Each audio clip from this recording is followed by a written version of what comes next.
and we're live with Paranormal Spirits. This is where we come to get our booze on, talk about booze with all my favorite booze. I'm Mike Black. This is Alyssa Black, my wife. Hi. And John Burkett, my best friend. Hello. And tonight we are going to start the night off just like we do every night when we have our podcast, and that's with the drink of the day or the drink of the night, as the case may be. And this one is a celebrity tequila tonight, and this is what'd you call it? Clooney juice. Clooney juice. George Clooney's tequila, Casamigos, and this is the añejo. This is the one that's been aged, and the more than 364 days to become an añejo. I don't know exactly how long he ages it, but it's 100% pure agave. I doubt he actually. Well, I'm sure he has a master tequila or tequilero. Yeah, the fancy word. The fancy word that does all this. And so I'm going to pass this out. 1 tequila. 2 tequila. 2 tequila. 3 tequila. Floor. More. What do we say? Cilantro? Cilantro when it's tequila, yeah. Tequila.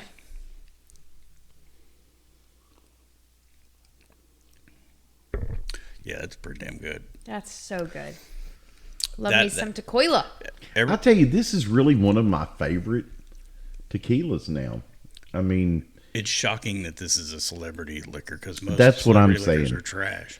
Most of them, most celebrity anything, I look at it and I go, that's not really that good. And this is, I'm not calling it Clase Azul. It's close. But it ain't too far off of Clase Azul. And this is the price point on this. What is it, babe?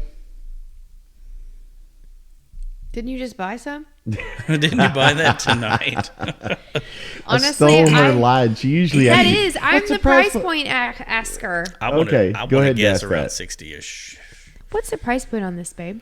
It is, I think I paid between 50 and 60. I don't remember exactly what it was. This is about 50 for the Reposado of this, isn't it? I want to say it's like 56, 57, something like that for a 750, which I think is an absolutely, I think it's a steal at that price.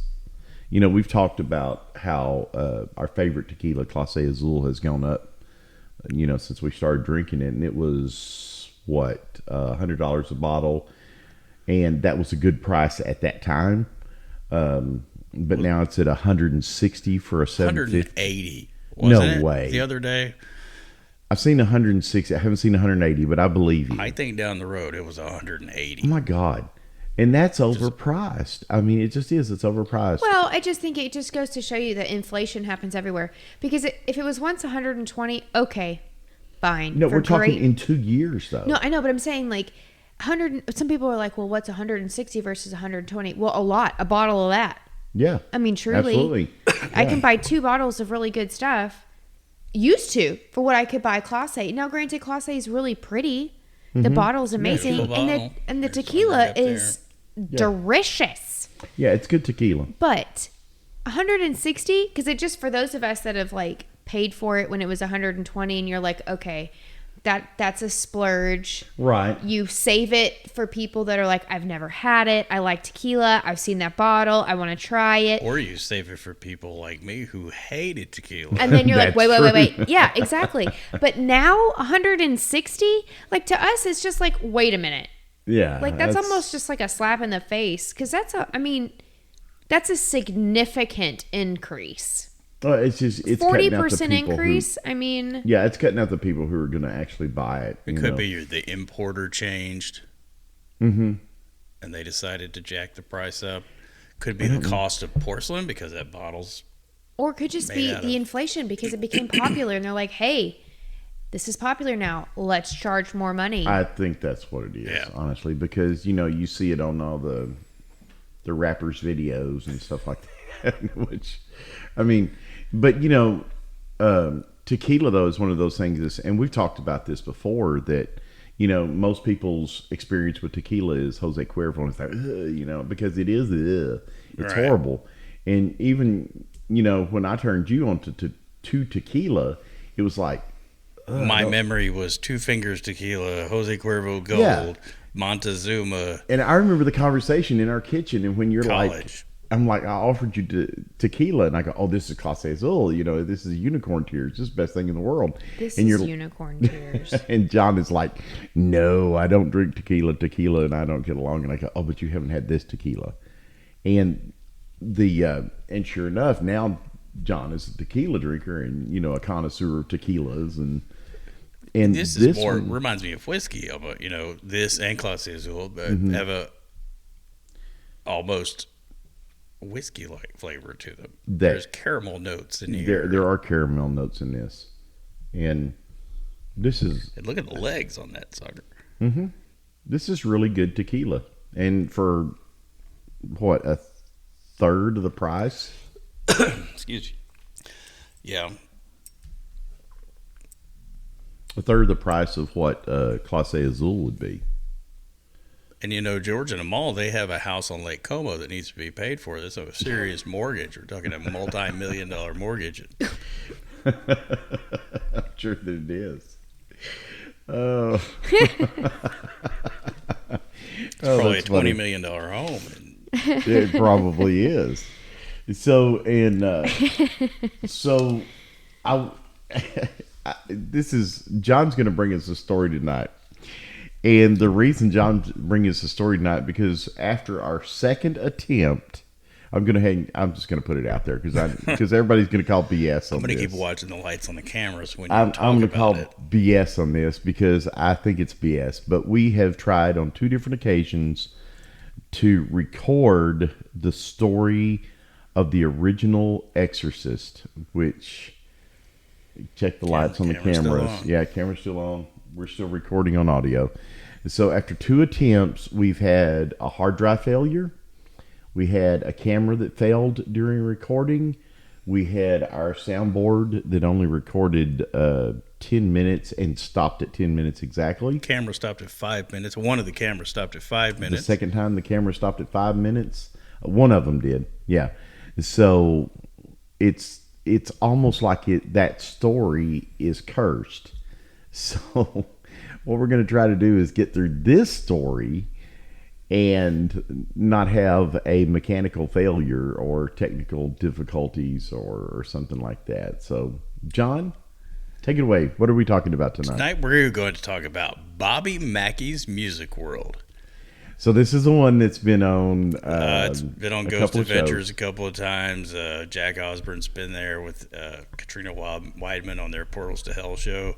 It's probably up there with Pavilia Island as one of the most famous episodes of Ghost Adventures. It was season 1, episode 1, in fact. It was the very first episode of the series. Back when they were good? Did I just say that? I'm sorry. You know what?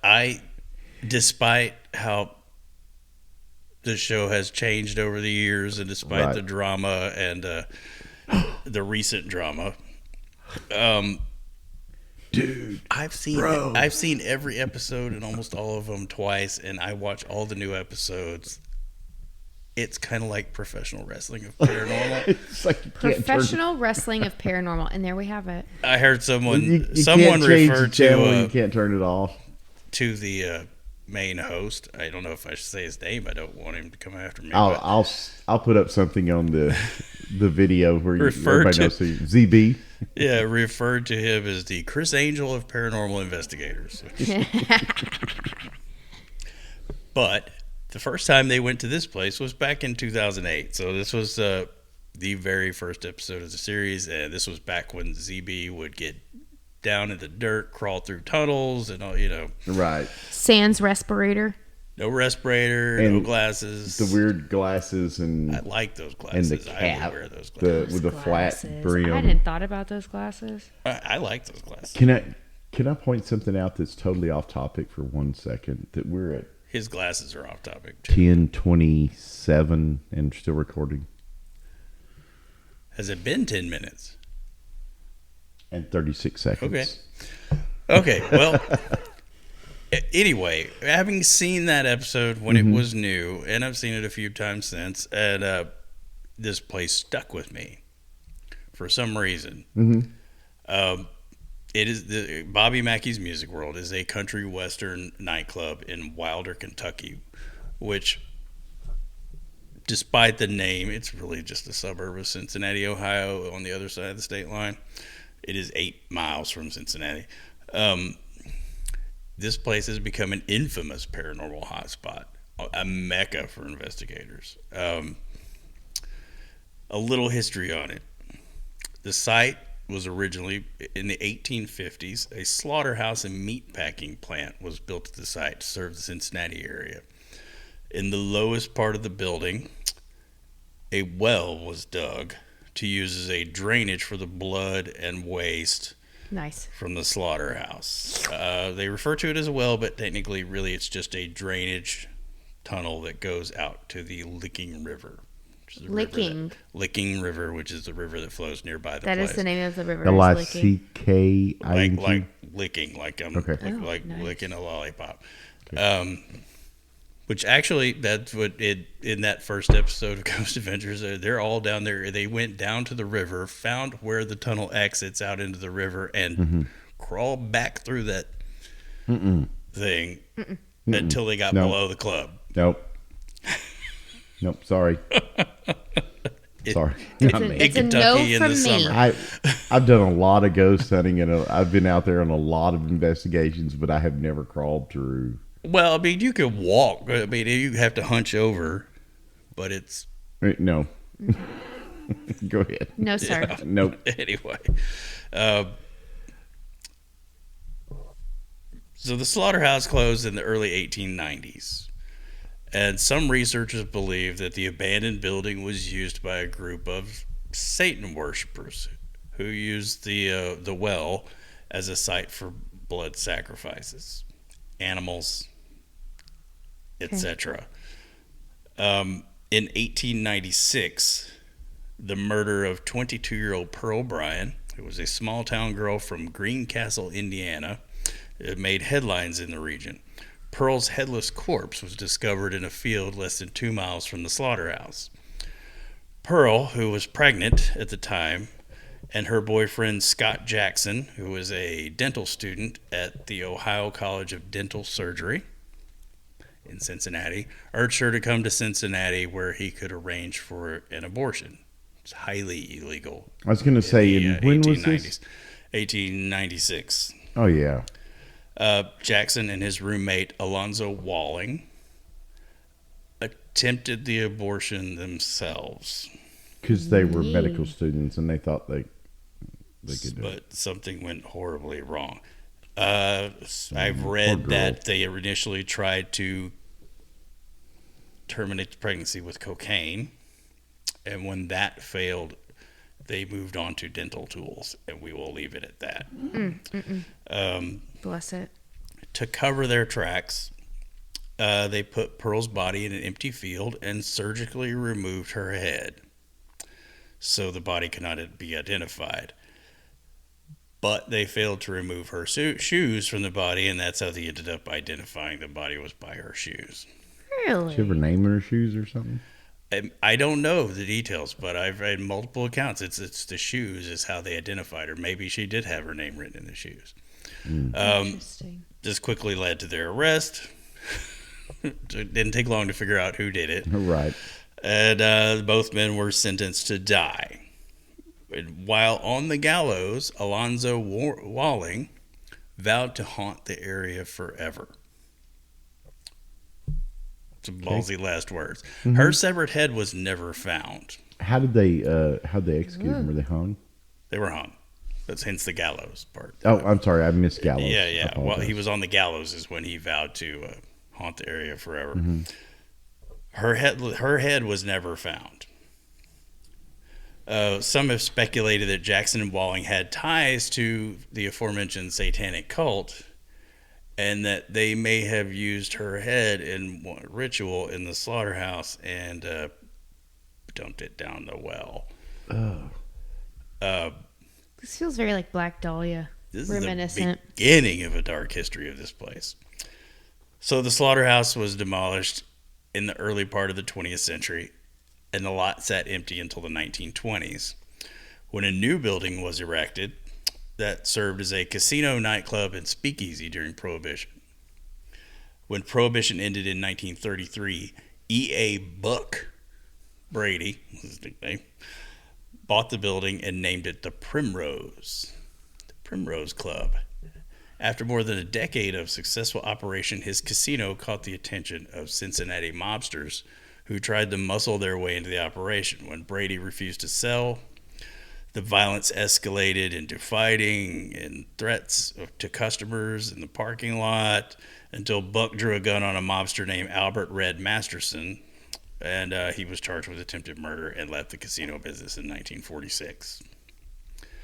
Then the building lays empty and abandoned again for a while. It reopened in the 1950s as a nightclub called the Latin Quarter. The Latin Quarter. There was a woman named Johanna, who was a dance hall girl and the daughter of the nightclub's owner. She fell in love with a singer named Robert Randall, who performed there. She got pregnant. Here we are again with the pregnancy thing, a tragic pregnancy thing. She intended to run off with Robert Randall together when her father forbade the romance and used his criminal connections to have Robert Randall murdered. When Johanna discovered what had happened, she poisoned her father, killed him, and then took her own life in the basement of the building. Jesus Christ, where the well is. This is like a Macbeth tragedy. Yeah. So, side note, current owner, Bobby Mackey, his full name is Robert Randall Mackey. Really? Randall. Robert Randall was the name of the singer who the father got murdered, right? So, the Latin Quarter went on, though, and in 1978, after a series of fatal shootings at the Rough and Tumble nightclub, the local authorities were forced to close the establishment. So, later the same year, in 1978, a young country singer named Bobby Mackey, or Robert Randall Mackey, purchased the building and turned it into a music hall and tavern that's still in operation to this day. So is it still like a club there? It is still a club. You can go there. There's no cover on Friday nights. Hey, I'm all about that. Live country music. All about weekends, that. They got drink specials. All that. If you're in the greater Cincinnati area. Free advertising for Bobby Mackey right here. If for some reason ever I was to find myself there, I would definitely I can't see myself going to Cincinnati, Ohio. No, ever for any reason. For any reason. It's just not. It's no offense to anyone in Cincinnati. I'm sure it's a lovely city. I'm sure it is. If I'm going to Kentucky, I'm going to Louisville, and like I said, I'm going to the bourbon places, and I'm going to the Daniel Boone Forest. I'm just not going to to the state line with Ohio. So, anyway, so paranormal phenomena in this place have continued since day one.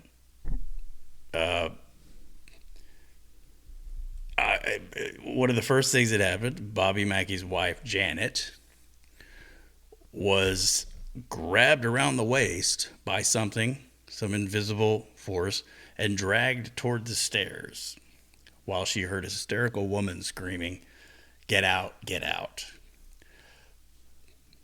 Janet Mackey was pregnant at the time this happened. Oh. And people have reported seeing a headless corpse. No doubt.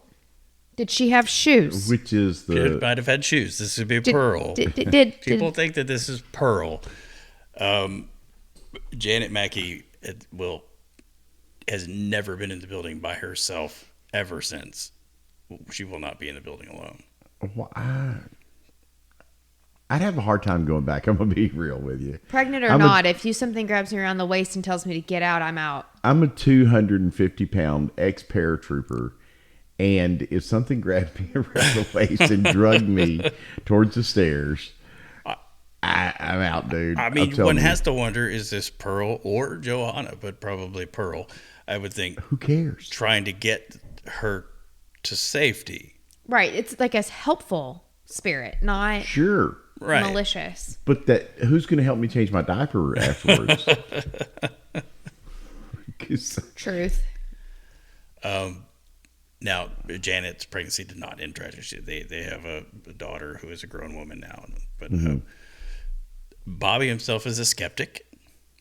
I don't know how he's a skeptic. As much stuff is going on in this place, but he knows his wife is crazy. He said he does not doubt the word of his family members, employees. I didn't say you were crazy. I said his wife, police officers, and the many patrons who have experienced strange activity.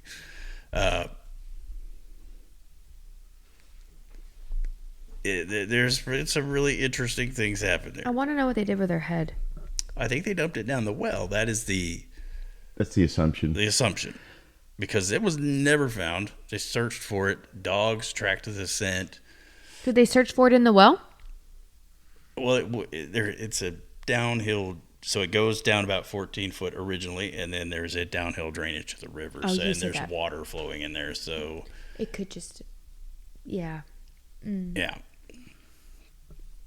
I can't even imagine. When... Now, you said that ZB investigated. I'm probably walking all over your story. I apologize. No, that's fine.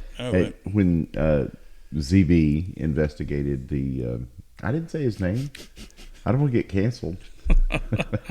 we're not even up and running yet, so you don't want to get nicked, right? Oh, I saw what you did there. Yee. When ZB went there the first time, was he affected? No. Okay. He was scratched, though. Oh, was he? On his back, yeah. Mm-hmm. 3 big old long things on his back. Of course, he was doing the ZB thing of talking smack. Mm-hmm. Instigating in the basement area. They caught a shadow figure on one of their X-cams in the basement, in the back part of the basement,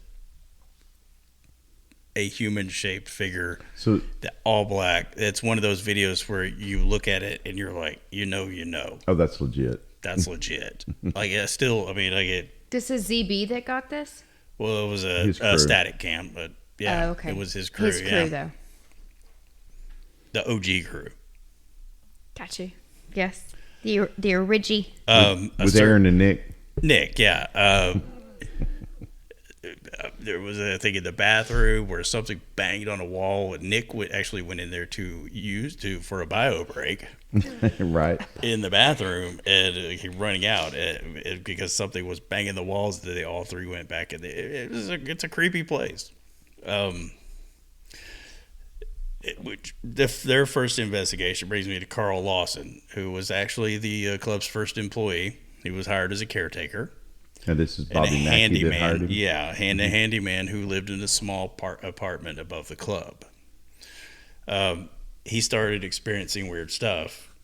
The jukebox would start playing while it was without power. So it wasn't plugged up? It wasn't plugged in. And it was playing a song called The Anniversary Waltz, which was not in the jukebox. Okay. Carl claimed to see a malevolent character sometimes behind the bar who no one else saw, and he even claimed to talk to Johanna. Carl talked to Johanna. Talked to Johanna. If you'll remember, she was at the time when it was the Latin Quarter, she was the one singer that poisoned her dad. Exactly, right. And then killed herself in the basement. Right. As a matter of fact, it was Johanna who encouraged Carl to start digging in the basement. Because it was Carl that uncovered the well underneath the floorboards in that lower part of the building. Yeah. What? Okay, so... And once he uncovered that, that's when all hell broke loose. Literally. So Carl is handyman, bartender, barback, lives or on whatever. Lives on premises. And Bobby Mackey is his employer. Mm-hmm. And... one day, Carl decides, hey, boss, I'm going to dig up the basement. I don't think he probably How did it told work him. like that? Because where the well is in a different area that you cannot access from inside the club. You have to go outside and go to another door for that part of the building. Oh, okay. So you don't think he told... I doubt he told him, but he did go around telling other employees and stuff about the experiences that he was having. Mm-hmm. And he was digging... Especially in the area near the well. And he was digging the well up or digging up he the just tore the floorboards up and exposed the well. Because Johanna told him to. Spirits were telling him to do that. Spirits were telling Something him to. Okay. drew him to tear those floorboards up in that part of the building and then discovered the well. Okay. Supposedly unleashing a portal through which more malevolent beings, probably brought by the years of blood and stuff being dumped down that hole. And there's no telling. You're talking about this thing's been around since the 1850s. And what time did the Pearl happen? Pearl's 1896. Okay. And then Johanna comes around 1950s. in the 50s. So we're okay. Then there was some shootings right in the 70s. Some bad juju all around this place. Lots of negative energy. Lots of it. Yeah. At one point, Roger Heath was a bartender there, and he said he saw 2 small handprints on Carl's back as if he had been embracing a woman. He was being embraced, but he saw the handprints on the back. Handprints. Right? On his bare back? I am assuming that it was like the impression. Like on his shirt or like something? You could see it. Like someone was embracing him. Interesting. That's weird. Several other employees had seen a headless woman. So we come back to Pearl. Mm-hmm. Carl was originally not a religious man, but he sprinkled holy water in the well on more than one occasion because someone advised him to do so. Instead of bringing the spirits at rest with the holy water, it made them agitated, more aggressive. All kinds of things flew off shelves. Lights would go on and off continuously. Employees would be attacked and scratched and hair pulling. And then in the early 90s, Carl had an exorcism performed on him in the building. What? Okay, so... Because they believed he was possessed. This was not the Catholic Church that performed... No, this was some charismatic type situation. Because I know for a fact that the Catholic Church... Oh, no, it was not a Catholic priest. They typically will do their exorcisms in a church if it's available... This is Kentucky. Or in a hospital. This is Kentucky. Man, you just got us canceled by everybody. It's a beautiful state, and I look forward to visiting all your wonderful bourbon distilleries and your beautiful national parks. I'm just saying, right? You could, because if you would like to see video of the exorcism, in between the first visit of Ghost Adventures and the second visit in 2010, right? We'll just say it, Zach was able to find and locate video of the actual exorcism, taken on the old school JVC, cameras. So you can actually they videotaped it. They videotaped it, and you can watch it. It's pretty harrowing. Did he levitate like no, nothing like I'm not that? Mention but because he's on the ground screaming at the priest, preacher, reverend, whatever. Mm-hmm. In a voice that doesn't really sound like Carl. What was happening to him that he thought he was possessed? Does it say? He was constantly being harassed by spirits and stuff. It became a pretty overwhelming situation for him. Okay. And he probably asked for this, but he's screaming. It's great marketing. This body is mine, Yeah. I mean, it's pretty interesting. When they found that we were able to dig up the videotape, they showed it to Bobby Mackey, who had never seen it before, and he was pretty shook by it. So do you think that Carl had any issues? No, but was Carl trying to monetize any of this? Carl. I don't think Carl made anything. I mean, he lived in a apartment above the club. Yeah, but I mean, it's not like he ever got wealthy. He could have had aspirations of selling this video someday. It didn't happen. Yeah, I don't know.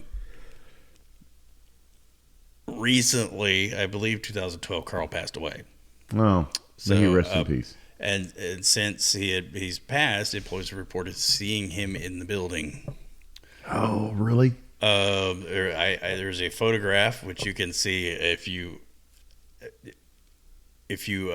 watch Jack Osbourne and Katrina Weidman show Portals to Hell. They actually have a photograph. They didn't take it. It was taken by one of the many people investigating in the building. Jack Osbourne, Ozzy Osbourne's son. Mm-hmm. There is a picture. There is a face in the picture by one of the columns holding up the building, and the face looks. I mean, it does look like Carl. For real. For real. On Ghost Adventures Aftershocks, where they do a follow-up. Zach will not return to the building. He won't go back in the building. He refuses to re-enter the building. But one of the investigative team, the resident paranormal team for this place, because that's that active that they actually have partnered with a Cincinnati-based paranormal team. So who has partnered with Bobby Mackey? Bobby Mackey, who is a skeptic, partners with. Well, I mean, you see an opportunity. He's a good businessman. So Bobby's looking at. He says that he did not want this to be like a ghost thing or something. He just wanted a country music club. But at some point, you can't.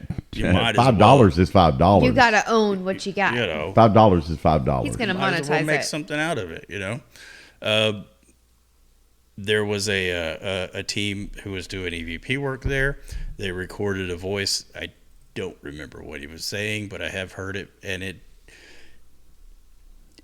I didn't know Carl, but I've seen an extensive interview with Carl in the first Ghost Adventures trip there, and boy, it sure sounds like Carl. Really? They played it for Bobby Mackey, and they said, "Oh yeah, that sure does sound like Carl." Oh wow.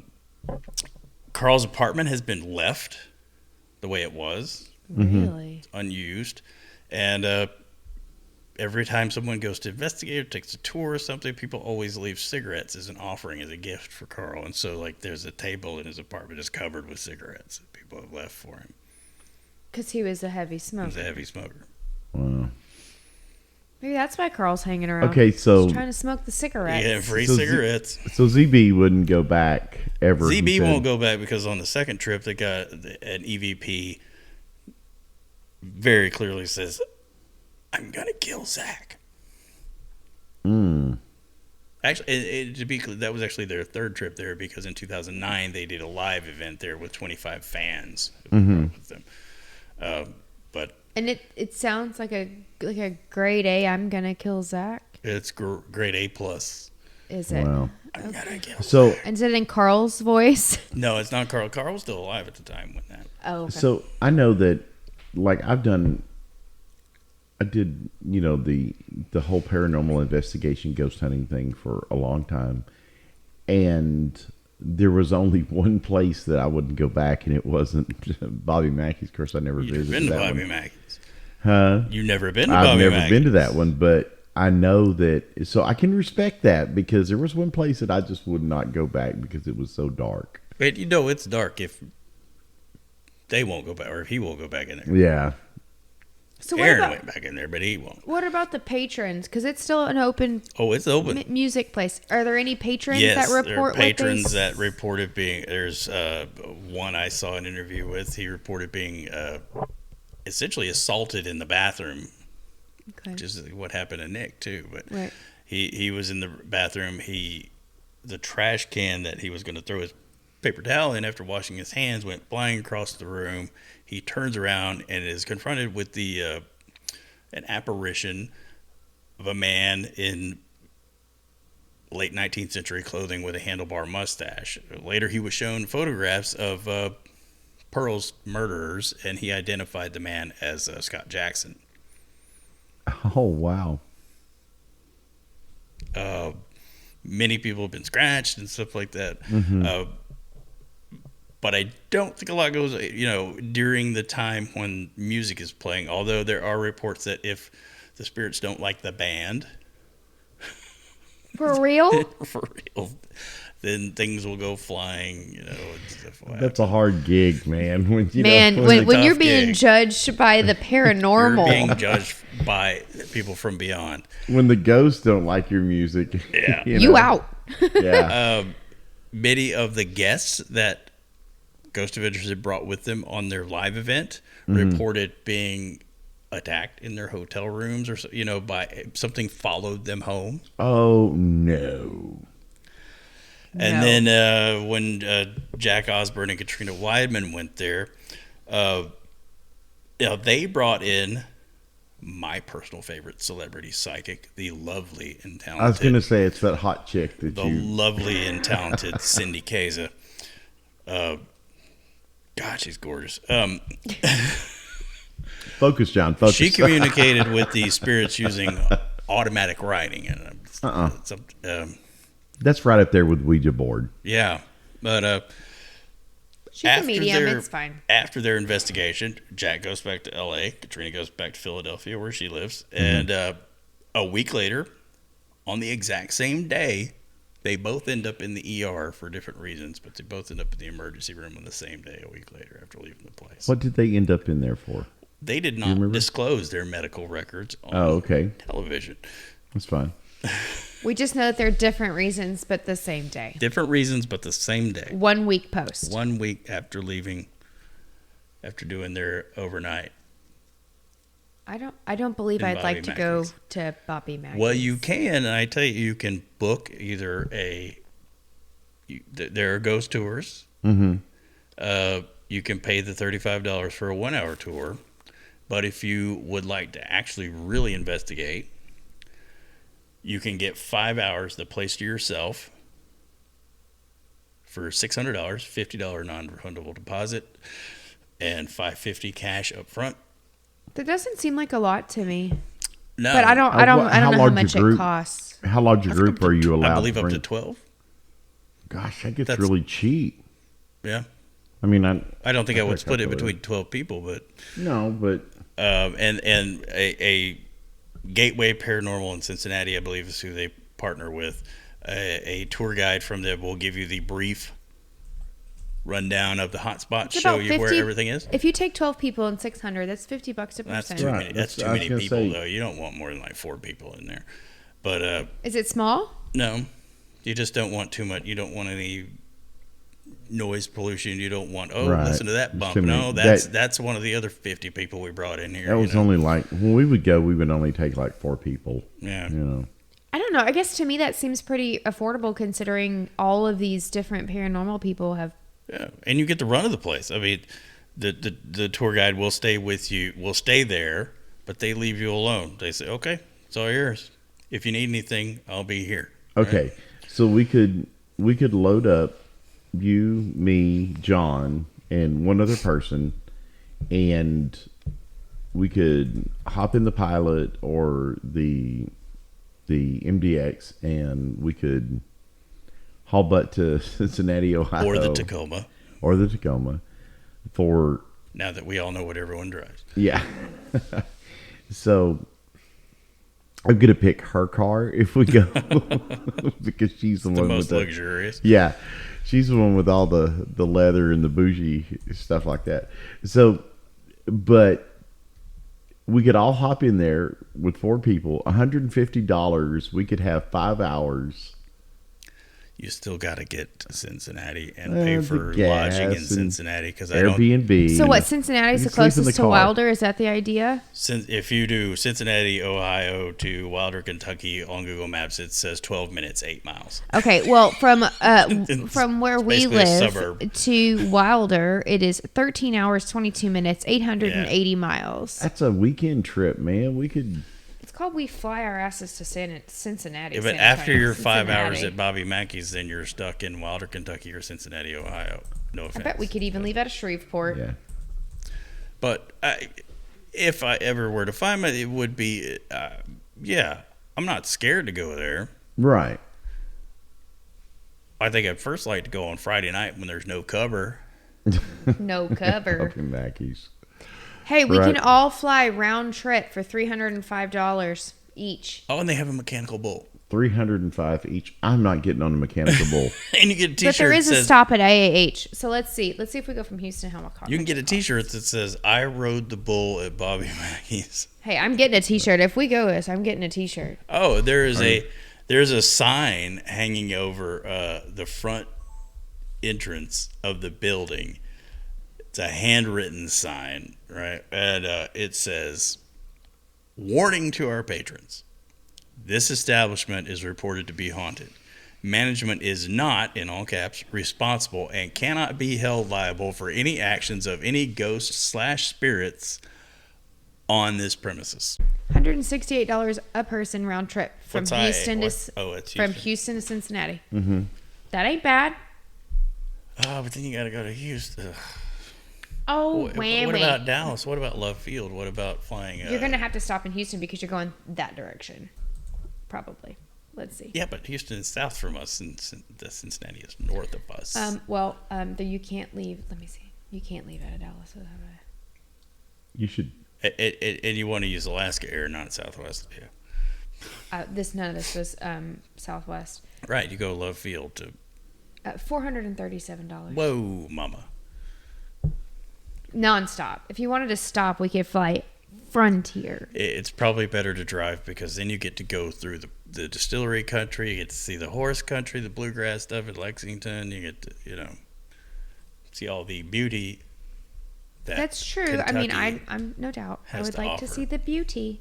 I'm just saying, if you needed to do it quick, it's a 2 hour and 19 minute flight. But it is a popular spot. I mean, if you go and you actually go to the Google reviews or on TripAdvisor, there's lots of people. I've always wanted to go to the Bluegrass State, no doubt. I would bet that quite a bit of his business now is paranormal related. Oh, it is because they've pumped that for so long. You don't see a lot of people on TripAdvisor talking about, oh, the music was fantastic. And right. They're talking about, oh, I got touched, or oh, I had an experience. Something followed me home. Do they have good country song music there? It worth it? You don't know? George Strait's probably not playing there. I'm not talking about George. I don't figure. It's usually going to be local. Just local stuff? Okay. I was wondering. And if you get real lucky, Bobby Mackey might be performing himself, which he has a song about Johanna. Does he? That he wrote, yeah.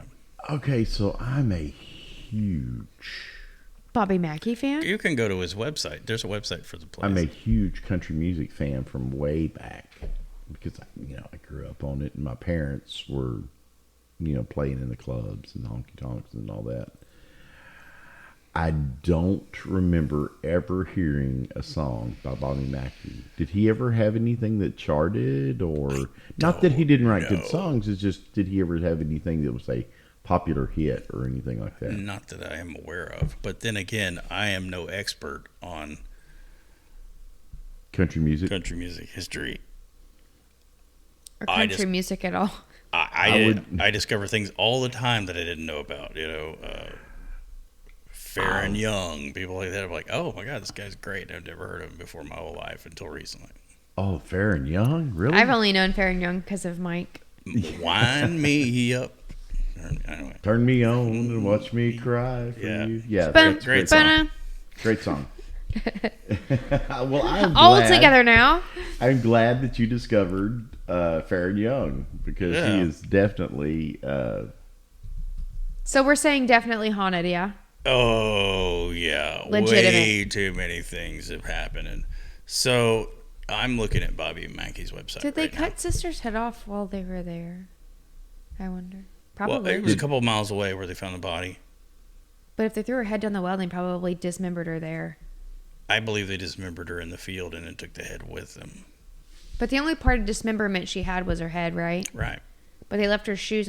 They identified her by her shoes. Like, That's what crazy. kind of shoes does this chick I wear? bet you $100 bill that her name was in her Somehow shoes. in her shoes in You know, like 1896. when we were kids, you know, we used to write our name in the back of our How old was jersey she? so Did somebody it say? wouldn't steal I'm it. not sure, but I can tell you that you probably in 1896 somebody probably did not have like we do an entire closet full of shoes. Oh, no. So you probably did have her name written in it. Yeah, I mean that was a thing, you know. Probably only had one or two pair of shoes. And was She was in, 22. Was she in school as well? I do not believe so. She was not attending the dental school. Okay, and that was what I was wondering, if maybe that she was in school She was too, from so, Indiana. you know, like she's living in a dorm and At the time of her murder, she had begun working as a Sunday school teacher. Sacrificed to the devil. oh, She had left her home in Greencastle, Indiana on January 28th, 1896, under the pretense that she was visiting a friend in Indianapolis. But really, she was going to get an abortion. wow. See, Friday nights, everyone over 21 admitted free before 9 p.m. 18 to 21 allowed with proper ID. Of course, proper ID, not the fake stuff. Freebie Fridays doors open at 7. There's a separate link on here to Paranormal, and it takes you to Gateway Paranormal's website, and they actually handle all the ghost tour stuff. That's the people that Bobby Mackey That partnered with. as their resident, the official paranormal team of Bobby Mackey. Oh, the official, yeah. Let's see, they're proud to welcome Penny Gilly on April 22nd. And I assume that's some kinfolk to Mickey? Maybe. And Jerry Lee and Jimmy Swaggart. Could be. Saturday, May 6th, they're excited to be joined by Scott Dawson. Don't know that name. Never heard of him. So this isn't like an A club. Well, no, I don't know. Scott Dawson might be the best. I mean, he's got an awesome shirt on in this thing. He's got one of those cool pearl snaps with the roses embroidered in. You know, those nudie shirts. You know? I gotta Porter tell you, Wagner man, clothes. we all wore those. You didn't have I to be love anybody those. special. I love those. Always wanted one of those with the roses and stuff on it. Oh, did you? Yeah. With the pearl snaps? I wear a lot of pearl snaps anyway. I used to wear winter, pearl snaps when I got paid to wear pearl snaps, but It's my favorite thing. You don't have to fiddle with buttons and stuff. You just yeah, that's true. It's very sexy when you like rip it apart and show your chest hairs and everything. So we're gonna continue because we got the first part of that. Speaking of Pearl, she apparently was decapitated while alive. Yeah, I read that as well. Yeah. And her body was identified by the tag in her custom-made shoes from Greencastle, Custom shoes. Indiana. Yep. They were both hanged for her murder. Both of them. Well, and as well they should have been. Yeah. So Custom-made shoes.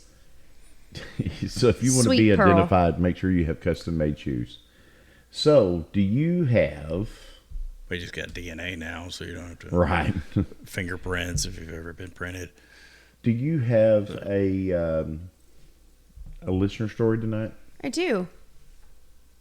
Okay. I do. Speaking about Who's that? hauntings. Who's our listener story from? Well, you don't have to tell her name, but This one is from someone that I know. And it is about before we've talked about children, like your child that is in his past knew ghosts. been able to see spirits. Yes. Yes, that you didn't use the term ghost. He didn't know it was. He just said. So I think that since we're on that topic, I think that my belief is that because children are closer to the veil because they've just crossed over the veil into the living. Mm-hmm. And just like old people who are on their way out, and they're closer to the veil because they're about to leave. Or people who have had NDEs, like Or someone we someone recently who spoke to. has an NDE and has crossed through that veil. But I've had lots of hospice nurses tell me that those that are about to cross over, often see their family members, and I've experienced that too with my own family, where they would see their loved ones come to greet them and help them across through the veil. And I think children have just crossed over the veil, and I don't think they've learned that you're supposed to be scared of spirits, or well, it depends on if you're Bobby Mackey's or not. Well, that's true, but we think that the veil is thinnest when you're young and when you're older, because you're at the outer edges of your life. And so, yeah, my son used to talk to my dad all the time, and but you were telling the story and I totally walked all over that. So this is about her daughter. Mm-hmm. She said, when my daughter was about 2, my husband was gone most of the time for work, so it was often just me and her home alone. We had a strict routine and went to bed the same time every night, went through a routine and stuck to it. I often sat in her room holding her long after she would fall asleep, because it was the longest amount of time I would get to spend with her during the week because of work. One night, I rocked her after I thought she was asleep for about 30 to 45 minutes. She hadn't moved, her eyes were closed, breathing even just like she was asleep. All of a sudden, she sat straight up, turned around, and waved her little hand and said bye-bye, then laid back down. She used to tell us all the time that she met her uncle, who had died 2 years before she was born. And when we asked if she could tell us details about him and his features, or when we'd ask her if she could tell us any details about him, she would describe his features that were not seen in pictures around our house. For example, they would say, "Did your uncle have hair?" She would say no. In all of our pictures around the house, he's wearing a hat or is younger and had hair, but when he passed, he had been shaving his head. So there's no way she would have known that he didn't have hair. As she got older, she stopped talking about him. He used to tell us when he was alive he couldn't wait until we had a kid. Also, because I know this person, she's also told me, and she says here, several other people have told me they could sense him in our home. So they were all friends, like in college. It's my friend and her husband, and it's her husband's brother that passed away. And they have mutual friends that still come to the house, and one of their friends won't go to the bathroom, which is next to her daughter's room, which is where this happened. And when asked why she won't go to the bathroom, they said, because we sense him in there. I feel like he's in there. Yeah, but when you gotta go, you gotta go. They go to the master. They won't go back there. Like there's something about, because they have it kind of like how we do, where it's like the master's in one part of the house and then the other bedrooms are on the other side. The mother-in-law. Yeah. Mm-hmm. So like her daughter's in the mother-in-law portion, and the friends say that they can sense him back there. So they won't go back there. So, but these are his friends. These are his friends, but I think it's one of those things that if you're not like welcome to that, they feel weird about him. Or they don't want him looking at them using the bathroom. I mean, I don't think it has anything to do with that. Be weirded out about that. But I know when I get to be a ghost, that's what I'm gonna do. I'm gonna hang out. You're gonna hate the bathroom. I'm gonna hang in the girls' locker room. Oh. That's exactly what I'm gonna do. Of course you will. So I thought that was interesting. In college, of course, where it's completely legal. Yeah. She's told me this story before, so I mean, I think it's just crazy when you say, "Well, describe them," and they describe something completely opposite of what they've seen in a picture, and it's just like, okay. So when Michael used to talk about my dad coming to visit him, and he would talk about, he said that. I asked him, one time I said, "So you, Pawpaw comes to visit you?" Because I'd asked him straight up. I said, "Who are you talking to?" And he said, "Pawpaw." And I said, "Well, how do you know that?" I asked him. I said, "You talked to Pawpaw?" And he said, "Yeah." He said, but he was in a bunk bed at the time. And he slept in the bottom bunk, and so I asked him, I said, "So you talk to Pawpaw when he comes?" He says, "Yeah, but he stays on the top bunk because his feet don't touch the floor." And I remember I was like, "Oh my God." Yeah. But you can tell that her daughter's not scared of him. No. And it's I don't know. I feel like that. I don't know. That just gives me some kind of reassurance. You know, in one of the podcasts we've done recently, where there was that kid that was like, Paw. Yeah, he's talking Pawpaw. You know, Pawpaw. Oh, the video that we and did. He's waving to him, and he's looking up, hey, Pawpaw. You know, and it's like, and the mom's like, who? Who? What? Huh? You know, and the They're mom's not completely scared. freaked out, but the kid wasn't freaked out at all. You know, the kid's like, hey, that's my Pawpaw. You know, that's normal. Yeah. So, anyway, That's my story. it's a good story. And you're sticking to it. I am. I'm sticking to it. So tell us about our drink again. What did we drink tonight? Casamigos Añejo Casamigos Añejo. Tequila. And this is owned by who? Clooney. George Clooney. And it is stellar It's for delicious. celebrity. Not that celebrities can't make good tequila, but let's be honest. Yeah, that's good tequila though. There's That's some of good. them out there that are just kind of like, I've heard that Dwayne the Rock Johnson's yes, is good. I can vouch. Okay, Terramana. I would say that I could vouch for that. However, I had it in a Jello shot. I don't know. I had never had a tequila Jello shot Did you before. just graduate college? Yes, absolutely. Don't I look like it? Actually, I can Jello attest. I was shot. at that same party, and we were wearing ugly sweaters. We sure were. It's Christmas. It was Christmas time. It was, but I was the only one that was having the green ones because the green ones were the tequila ones. Green Now- Jello sucks though. Well, it does, but I can't do vodka, so I was drinking. I was. Nobody else wanted the tequila. I was like, "Who? What kind of tequila is this? This is pretty good because you can taste the liquor in Jello shots." Oh yeah. I don't think I've ever had a Jello shot. You should really do it. We should make some Jello shots. I'm sure, honestly, because they were making Jello shots, I'm sure it was Terramana, and Terramana, excuse me. I'm sure it was Plata. I'm sure it was the silver, because why else would you put really good tequila in Jello shots?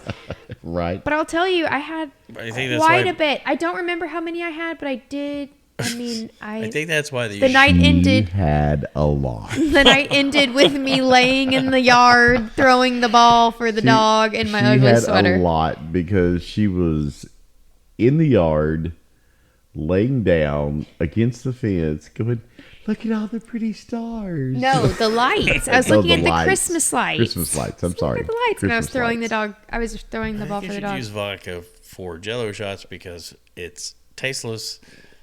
Ugh. Here's what I think. Vodka we should do. doesn't agree with my system. We should do a show. Isn't We the should do a podcast. Of Jello shots. And nothing but Jello shots filling this area right here, and we just one Jello shot after the We got to other. keep a steady flavor though, because We are adults. Yeah, but We're that not would be in college. really what? fun. So adults can't have fun.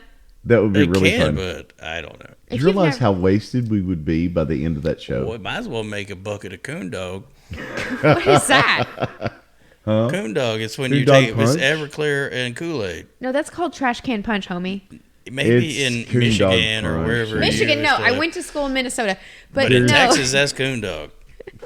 Hey, There are but when lots- I say trash can punch and a bad experience and how I do not touch any tropical punch ever since then, they all know what I'm talking about. Now, what kind of rookie mistake did you make, though? Fess up.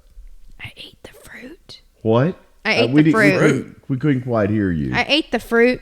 Up ate north, the you fruit. put fruit in trash can yeah, punch. and you ate the fruit, which It soaks tasted up the good. alcohol. Yeah, yeah. Never put fruit in coon Yeah, dog. It's that's the always thing. just red Kool-Aid and Everclear. That's what they do up north. They're like sangria. Let's just put Yeah. some fruit in there. Except not? with Everclear, and let me tell you what, I ate that fruit, and I regretted that decision. I don't touch I have tropical punch to blown this. I've held a lighter in front of my mouth before in college and blown Everclear out my mouth like a dragon. Like, Oh, did you really? yeah. Yeah, me and Everclear were not friends. I don't mess with that anymore. I don't. It's not good. Okay, so we had Casamigos. We talked about Bobby We'll have to- Mackey's. We'll have to do Terramana sometime. Yeah, I'd like absolutely. to try it. We'll have to do. So we talked about Bobby Mackey's Hole Bobby to Mackey's Hell. music world and his portal to hell in Portal the to basement. hell. His hole to hell. Hole to hell. Holy hell. Holy hell! That's it's a the well. portal It's to the hell. hole to hell. And so we did Casamigos, and we talked about A little spooky story of the what uncle. was his name? Uncle. Brian. Uncle Bryan. That's it, Uncle Bryan. Mm-hmm. And the little girl who waved at him. Hi there. Hey there. So no, she said bye-bye. Yeah, bye-bye. So let's talk about all our places we want folks to go to visit. We got YouTube videos out there on Paranormal-Spirits. We've got TikTok. We've got Instagram. The Chinese have all your TikTok too. Whatever. We've got Twitter. We've got, what else do we have? Facebooks. Oh, Booze with Benefits. All of the Facebooks. All the Facebooks. On Facebooks, it's Booze with Benefits. BOOS. BOOS. So we got Booze with Benefits on Facebook. We got the Instagrams. We got the YouTubes. We got the Twitters. We got the TikToks. There's tweeting. There's talking. Yeah, we got the whole works. Tubing. Wow. The internet is a series of tubes, but we are on the YouTubes. That's right. All right. So, anything else we need to bring up before we close for the night? No. I like this tequila. That is good tequila, isn't it? All right. Good night, everyone. Good night. Cilantro. Cilantro.